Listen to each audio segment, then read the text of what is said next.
एक पागल की बात, पर बड़ा प्रेरक प्रसंग है।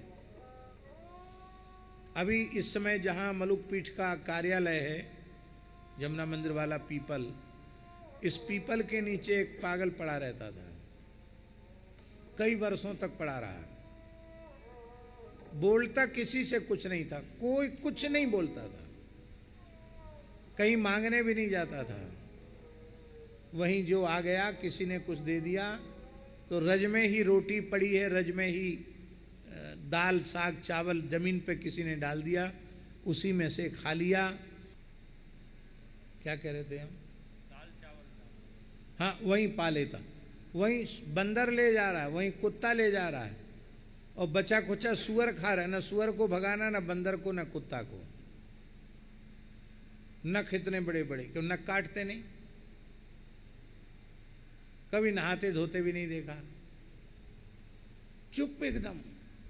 पैसा डालने वाला पैसा डाल जा रहा, रुपया, और उठाने वाले लोग उठा के ले जा रहे हैं। न डालने वाले को देखना, ना उठाने वाले को देखना।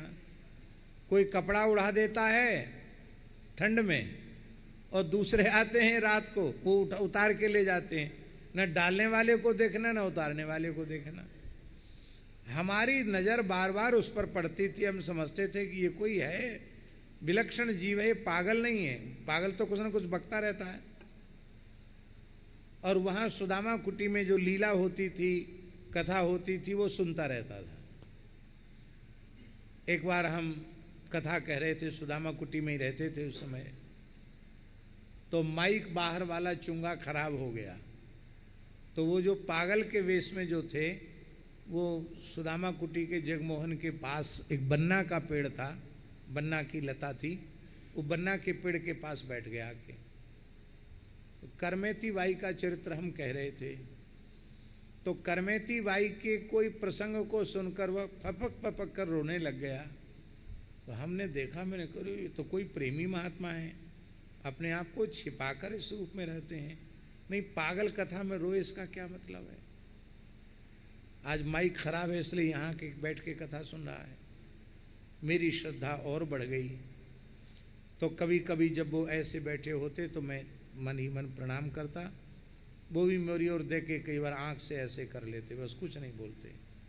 एक दिन हम खाक चौक, पूष का महीना था, खूब भयंकर ठंड पड़ रही थी, शीतलहरी चल रही थी, कोहरा खूब पड़ रहा था।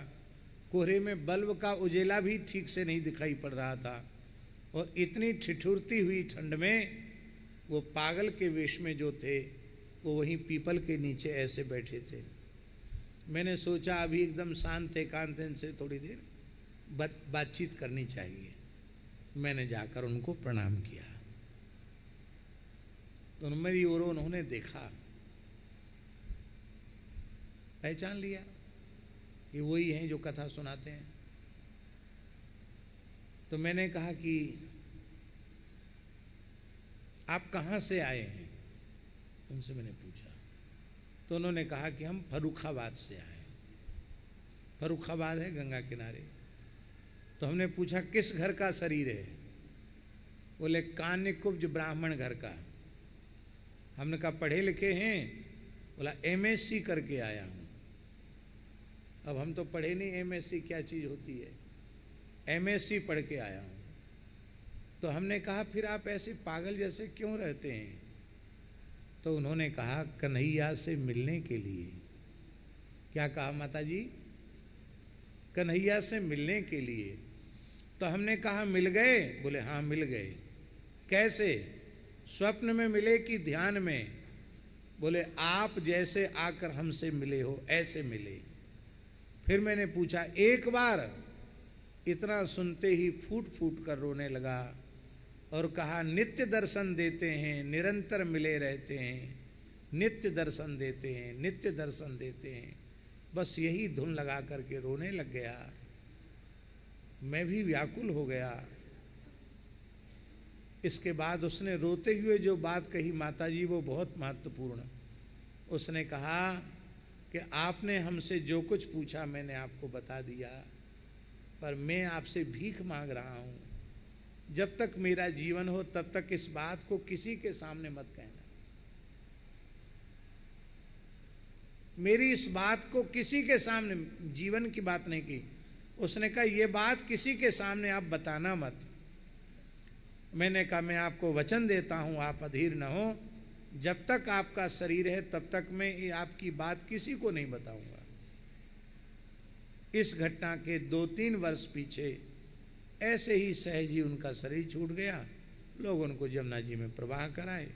कहाँ भोज भंडारा होता है, बड़े बड़े संत महंतों के भोज भंडारे होते हैं। लोग देखते हैं माँ साधु मर गया तो आसन पे कुछ छोड़ गया कि नहीं, भोज भंडारे लायक कुछ व्यवस्था है कि नहीं। वो तो फक्कड़ थे, गए ठाकुर जी के पास।